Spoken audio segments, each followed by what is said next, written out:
ترونه چاله څه ورکوي بغیر له غمه نور څه نه ورکوي.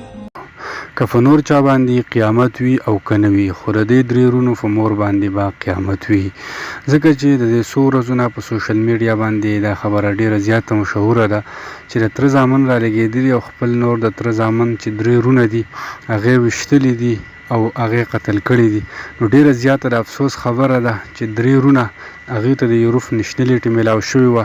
هغې یوروپ ته ډېر زیات په سختو باندې تلي او بیا مور د هغې نه خبر شي چې زما داسې زامن چې هغه د ګټې وټې وو هغې لاله ویشتلي دي او قتل کړي دي، مړه کړي دي.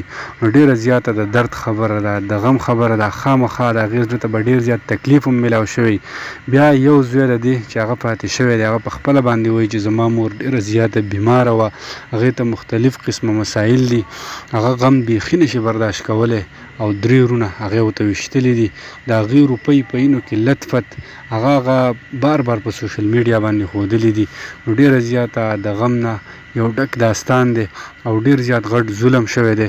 صرف دا یوه خبره کول تاسو ته غواړم چې دا کومه ویډیو ده نو دا د دې هلکانو مور نه ده، د هغې مور اوسه پورې لا سوشل میډیا ته نه ده راغلې. دا چېرته پخوانۍ ویډیوګانې دي، خلک یې اوس شیر کوي. نو هېڅ قسمه داسې خبره نشته دی، خلک ورله غلط رنګ ورکوي، خو د هغوی مور لا اوسه پورې میډیا ته نه ده راغلې. جزاکم الله.